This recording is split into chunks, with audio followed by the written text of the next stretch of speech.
Hello everyone, welcome to the MK pharma.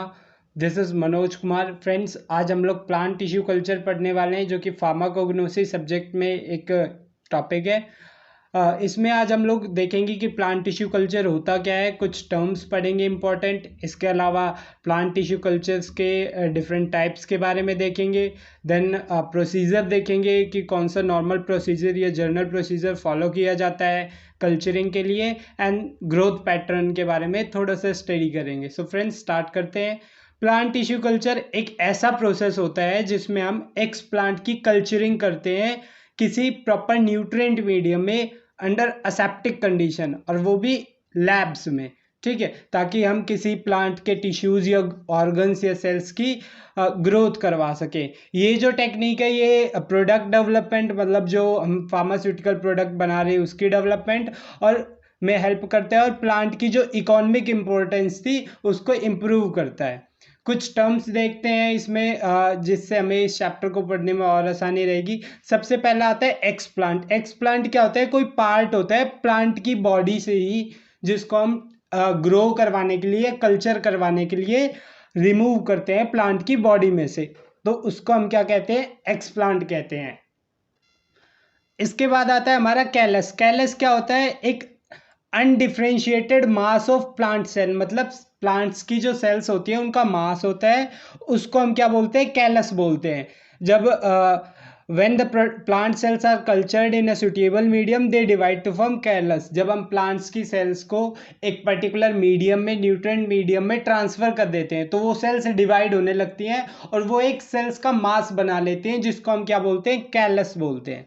इसके बाद आता है टोटीपोटेंसी। टोटीपोटेंसी प्लांट की किसी भी इंडिविजुअल पार्ट की वो एबिलिटी होती है जिससे कि वो खुद को एक पूरे प्लांट की फॉर्म में डेवलप कर सके, उसको बोलते हैं हम टोटीपोटेंसी। टोटीपोटेंसी के बाद आता है हमारा माइक्रो प्रोपगेशन। माइक्रो प्रोपगेशन क्या होता है? इसमें क्या करते हैं कि प्रोडक्शन करते हैं बहुत सारे नंबर ऑफ प्लांट्स का, किससे? Smallest part of the plant tissue culture, मतलब जिस पार्ट की हम कल्चरिंग कर रहे थे उसको जस्ट कैलस की फॉर्मेशन से पहले ही उसी से हम लोग बहुत सारे नंबर ऑफ प्लांट्स को उसकी प्रोडक्शन करवाते हैं। देन इसके बाद आता है types of cultures. Mainly 10 types के होते हैं। ये जो कल्चर्स के टाइप है प्लांट टिश्यू कल्चर के, इनको मेनली इस बेसिस पे डिवाइड किया गया है कि हम कौन से प्लांट पार्ट की कल्चरिंग कर रहे हैं। अगर सीड्स की कल्चरिंग कर रहे हैं तो हम seed culture, embryo culture, meristem culture, bud and callus culture, cell suspension culture, anther culture, protoplast culture, hairy root culture and immobilise culture. इनके बारे में हम जस्ट थोड़ा इंट्रो टाइप देखेंगे कि ये होते क्या हैं और इनकी थोड़ी सी इंपॉर्टेंस पढ़ेंगे। तो फर्स्ट आता है हमारा सीड कल्चर। सीड कल्चर जिसमें हम सीड्स की कल्चरिंग करवाते हैं, वही इन विट्रो मीन्स लैब की कंडीशन में, ताकि प्लांट्स को हम जनरेट कर सकें। Seed culture is done to get different kinds of X plant, मतलब जब हमारे सीड्स कल्चर हो जाएंगे तो उनसे हम एक्स प्लांट बना सकते हैं। मतलब सीड से हम पहले प्लांट ग्रो करवाएंगे और उस प्लांट से, जो प्लांट ग्रो हुआ है, उससे हम एक्स प्लांट लेंगे। ठीक है। सीड्स कल्चर की अगर हम इम्पोर्टेंस देखें तो ये एफिशिएंसी होता है जो सीड जर्मिनेशन की, उसको बढ़ा देते हैं। इसके अलावा प्रोडक्शन ऑफ ऑर्किड्स में इम्पोर्टेंट होता है। ऑर्किड्स क्या होती है? प्लांट्स की एक ऐसी फैमिली होती है जिसके फ्लावर्स बहुत ही ब्यूटीफुल एंड अच्छी स्मेल देते हैं, उनको कलेक्टिवली हम ऑर्किड्स बोल देते हैं। देन इसके बाद नेक्स्ट आता है हमारा एम्ब्रियो कल्चर, वही कि isolation and growth of embryo in vitro condition to get an viable plant. और इस जो एम्ब्रियो कल्चर का पूरा प्रोसेस है, इसको हम एम्ब्रियोजेनेसिस भी बोलते हैं। अगर हम इम्पोर्टेंस की बात करें एम्ब्रियो कल्चर की, तो ये जो सीड डोरमेंसी है उसको प्रिवेंट करने में हेल्प करता है। जो प्लांट्स की ब्रीडिंग साइकिल होती है उसको शॉर्ट कर देता है। तो देन इसके बाद नेक्स्ट आता है हमारा मेरिस्टेम कल्चर। मेरिस्टेम कल्चर एक ऐसी टेक्निक होती है जिसमें हम जो शूट वाला पार्ट होता है जिम्नोस्पर्म एंड एंजियोस्पर्म का, उसमें एक मेरिस्टेम होता है, उसका कल्चरिंग करवाते हैं, वही असेप्टिक कंडीशन में या फिर इनविट्रो कंडीशंस में, ताकि हम अपना जो एक डिजीज फ्री प्लांट गेट कर सकें। ये जो मेरिस्टेम कल्चर की टेक्निक है इसको हम जनरली उस मीडियम में परफॉर्म कराते हैं जिस मीडियम में साइटोकाइनिन एक जो कि एक प्लांट हार्मोन होता है वो प्रेजेंट रहता है। अगर मेरिस्टेम कल्चर की हम इंपॉर्टेंस की बात करें तो वायरस फ्री प्लांट्स के प्रोडक्शन में हेल्प करते हैं, इसके अलावा ट्रांसजेनिक प्लांट्स के प्रोडक्शन में हेल्प करता है। एंड ये जो मेरिस्टेम कल्चर टेक्निक है ये हर्बेशियस प्लांट्स में ज़्यादा सक्सेसफुल रहती है। देन इसके बाद आता है हमारा कैलस कल्चर। कैलस फ्रेंड्स हमें पता है कि क्या होता है, एक अनडिफरेंशिएटेड मास होता है सेल्स का, और उस अनडिफरेंशिएटेड मास की हम कल्चरिंग करवाते हैं अगार मीडियम में लैब्स में, तो उसे हम कैलस कल्चर बोल देते हैं। अगर इंपॉर्टेंस देखी जाए कैलस कल्चर की तो बहुत सारे बायोकेमिकल ऐसे परफॉर्म करने में ये काम आता है। इसके अलावा जो नेक्स्ट आएगा हमारा सेल सस्पेंशन कल्चर, उसके लिए एज अ टिश्यू एक्ट करता है कैलस। देन इसके बाद आता है हमारा cell suspension culture.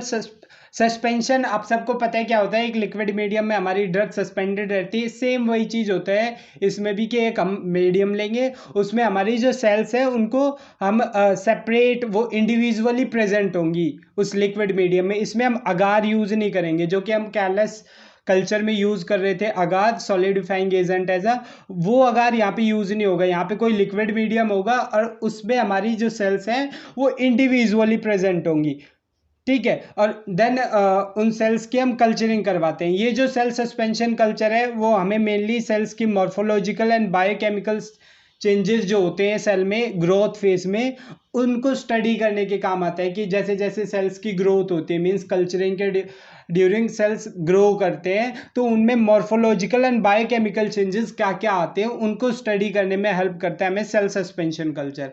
Then next आता है हमारा एंथर कल्चर।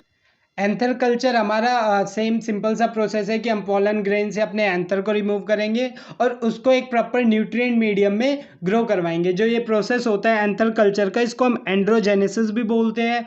ये जनरली कहाँ पर यूज़ किया जाता है, ये इंपॉर्टेंस क्या है एंथर कल्चर की, जेनेटिक रिकम्बिनेशंस जो होते हैं प्लांट में उनको स्टडी करने में हेल्प किया जाता है, म्यूटेशन स्टडीज़ में हेल्पफुल रहता है, जीनोम मैपिंग में भी एंथर कल्चर हमारी बहुत हेल्प करता है। इसके अलावा हाइब्रिड डेवलपमेंट जब हमें प्लांट्स की करनी होती है तो उसमें भी एंथर कल्चर एक इंपॉर्टेंट रोल प्ले करता है। देन इसके बाद आता है हमारा प्रोटोप्लास्ट कल्चर। प्रोटोप्लास्ट कल्चर इसमें जनरली प्रोटोप्लास्ट सेल्स वो होती हैं कि जिनमें सेल मेम्ब्रेन प्रेजेंट होती है लेकिन सेल वॉल प्रेजेंट नहीं होती, तो उन सेल्स के हम प्रॉपर न्यूट्रिएंट मीडियम में या किसी लिक्विड या सेमी सॉलिड अगार मीडियम में कल्चरिंग करवाते हैं। सेल्स को सेपरेट कैसे किया जाता है या फिर कहें कि आइसोलेट किया जाता है, तो इसके लिए जनरली हम एंजाइमेटिक या फिर कोई मैकेनिकल मेथड यूज़ करते हैं कि सेल की सेल वॉल को रिमूव करके एंड देन उसकी कल्चरिंग करवाई जा सके। इसकी इंपॉर्टेंस देखी जाए तो ये फोटोसिंथेसिस की स्टडी में हेल्प करते हैं, मॉर्फोजेनेसिस की स्टडी में भी हेल्प करते हैं, जीन ट्रांसफ़र में हेल्प करते हैं। इसके अलावा ऑस्मोटिक बिहेवियर होता है जो सेल्स का, उसकी स्टडी में भी प्रोटोप्लास्ट कल्चर हमारी बहुत हेल्प करता है। सो फ्रेंड्स ये थे some main types of plant tissue culture जिनके बारे में हमने थोड़ा थोड़ा देखा एंड इनकी कुछ इंपॉर्टेंस देखी। अब इसके बाद हम देखते हैं कि कौन कौन से कॉमन स्टेप्स हैं जो कि प्लांट टिश्यू कल्चरिंग करते टाइम इन्वॉल्व रहते हैं या हमें जब हम प्लांट टिश्यू कल्चर किसी प्लांट के पार्ट को ग्रो करवा रहे हैं तो कौन कौन से स्टेप्स हमें फॉलो करने पड़ते हैं। जनरली दो स्टेप होते हैं, initiation step and second one is maintenance step. Initiation में फर्दर हमारे 4 स्टेप आ जाते हैं, selection of explant, selection of culture medium, transfer of explant and incubation of culture, and maintenance में हमें सब कल्चरिंग करनी पड़ती है। सो इन चारों पांचों स्टेप्स को अब हम डिटेल में देखते हैं थोड़ा सा। तो इनिशिएशन वाले स्टेप में सबसे पहले आता है प्रिपरेशन ऑफ एक्सप्लांट। एक्सप्लांट किसी भी प्लांट के पार्ट की टोटिपोटेंसी के बेसिस पर हम एक्सप्लांट का सिलेक्शन करते हैं और सिलेक्शन होने के बाद हम उस एक्सप्लांट को स्टेरिलाइज करते हैं। स्टेरिलाइज करने के हमारे कुछ स्टेप हैं, वो क्या है, सबसे पहले हम उसे टैप वाटर के अंडर वॉश करेंगे, फॉलोड देन उसको 70% अल्कोहल से वॉश करेंगे, देन 1% सोडियम हाइपोक्लोराइड से वॉश करेंगे, देन 0.1% मर्क्यूरी क्लोराइड के सोल्यूशन से वॉश करेंगे एंड देन फाइनली उसको फिर से क्लीन करेंगे डबल डिस्टिल्ड वाटर से। सो ये जनरल प्रोसीजर था एक्स प्लांट को स्टेरिलाइज करने का। पहले हमने सेलेक्ट किया एक्स प्लांट एंड देन उसको स्टेरिलाइज किया। देन इसके बाद हमारा सेकंड स्टेप आता है सिलेक्शन ऑफ कल्चर मीडियम। अब जो हमने एक्सप्लांट सेलेक्ट किया था उसको प्रॉपर एक कल्चर मीडियम प्रोवाइड करना पड़ेगा ताकि वो उसमें ग्रो हो सके। तो कल्चर मीडियम जनरली हम अगार की कंसंट्रेशन यूज़ करते हैं 0.8 से 1% एज अ सॉलिडिफाइंग एजेंट उसको यूज़ करते हैं, और पीएच जो होता है उस मीडियम में जनरली 5 to 6 मेंटेन करते हैं। इसके अलावा उसमें कौन कौन से न्यूट्रिएंट्स हमें ऐड करने ये हमारा डिपेंड करता है कि हम एक्सप्लांट कौन सा यूज़ कर रहे हैं। Okay friends, then culture medium prepare करने के बाद हमें जो एक्स प्लांट है उसको उस कल्चर मीडियम में ट्रांसफ़र करना होता है। जो हमने एक्स प्लांट स्टेरलाइज किया था उसको हम उस कल्चर मीडियम में जो जिसमें अगार हमारा प्रेजेंट था उसमें ट्रांसफ़र करेंगे with the help of forceps. ये हमारी फोर्सेप भी स्टेरलाइज होनी चाहिए, और ये सब काम हम generally laminar air flow cabinet जो होता है, लेमिनार एयर फ्लो जो डिवाइस आपने थर्ड सेम में पढ़ी थी उसके कैबिनेट में ये सब कुछ हम परफॉर्म करेंगे। देन एक्सप्लांट के ट्रांसफ़र के बाद हम जो हमारा प्रॉपर जो सिस्टम बना, मतलब जिसमें हमने न्यूट्रिएंट मीडियम और एक्सप्लांट को ट्रांसफ़र करके रखा है उसको हम इंक्यूबेट कर देंगे। इंक्यूबेशन के लिए हम बीओडी इंक्यूबेटर, जो बायोकेमिकल ऑक्सीजन डिमांड वाली डिवाइस थी, इंक्यूबेटर था जो आपने थर्ड सेम माइक्रोबायोलॉजी में पढ़ा था, उसका यूज़ करेंगे। और उसमें जो बीओडी में हम लोग मेंटेन क्या करते हैं, फिजिकल कंडीशंस को कंट्रोल करते हैं। टेम्परेचर हो गया, जैसे लाइट इंटेंसिटी हो गई, ह्यूमिडिटी हो गई, इन सब फैक्टर्स को कंट्रोल करके रखा जाता है। मतलब एक एनवायरनमेंट प्रोवाइड किया जाता है एक्सप्लांट को ताकि वो उसमें ग्रो कर सके। देन इसके बाद सेकंड नेक्स्ट स्टेप आता था हमारा मेंटेनेंस। मेंटेनेंस स्टेप देखो क्या होगा बेसिकली, आपने एक्सप्लांट को कल्चर मीडियम में ट्रांसफ़र किया। अब जो उस कल्चर मीडियम में न्यूट्रिएंट्स थे वो हमेशा तो रहेंगे नहीं, एक टाइम पीरियड के बाद जो न्यूट्रिएंट्स एंड वाटर की कंसंट्रेशन थी वो डिक्रीज होने लगती है या वो ख़त्म हो जाती है। तो उस चीज़ को अवॉइड करने के लिए कि क्योंकि अगर न्यूट्रिएंट की कंसंट्रेशन हमारी ख़त्म हो गई तो एक्सप्लांट ग्रो नहीं कर पाएगा। तो उस चीज़ को, उस प्रॉब्लम को अवॉइड करने के लिए हम न्यूट्रिएंट मीडियम को जनरली 4 to 5 वीक के इंटरवल पर चेंज करते रहते हैं। तो वो होता है हमारा मेंटेनेंस। और इस पूरे जो ये हम न्यूट्रिएंट मीडियम चेंज कर रहे थे इस प्रोसेस को हम सब कल्चरिंग भी बोलते हैं। मतलब इसमें हम जनरली एक फ्रेश मीडियम फिर से प्रोवाइड कराते हैं। देन इसके बाद आता है हमारा ग्रोथ पैटर्न की। जब आप एक्सप्लांट को न्यूट्रिएंट मीडियम में ट्रांसफ़र कर देते हैं तो जो उसकी सेल्स हैं वो कौन सा पैटर्न फॉलो करते हैं ग्रोथ के लिए। इसमें जनरली हमारे 4 फेस आते हैं। सबसे पहला आता है हमारा लेग फेस। लेग फेस में देखो कोई ग्रोथ नहीं होती सेल्स की। जनरली क्या होता है, जब हमने ट्रांसफ़र कर दिया एक्सप्लांट को मीडियम में तो अप टू एक टाइम या अप टू एक फेज़ में सेल्स की ग्रोथ नहीं होगी। लेकिन उसके बाद आता है हमारा एक्सपोनेंशियल फेज़।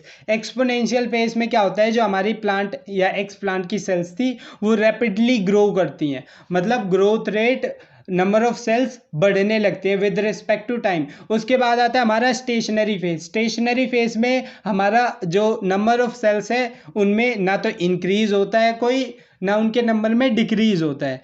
और देन आता है हमारा डेथ फेज। डेथ फेज में क्या होता है, हमारी नंबर ऑफ सेल्स डिक्रीज होने लगती है, मतलब कम होने लगती है, क्योंकि जो मीडियम होता है उसमें न्यूट्रिएंट्स एंड वाटर की कंसंट्रेशन कम हो चुकी होती है। तो just before that death phase या फिर कहें at the end of stationary phase हमें सब कल्चरिंग करनी होती है। मींस एक फ्रेश मीडियम प्रोवाइड करना होता है ताकि जो सेल्स की ग्रोथ थी वो रुके ना।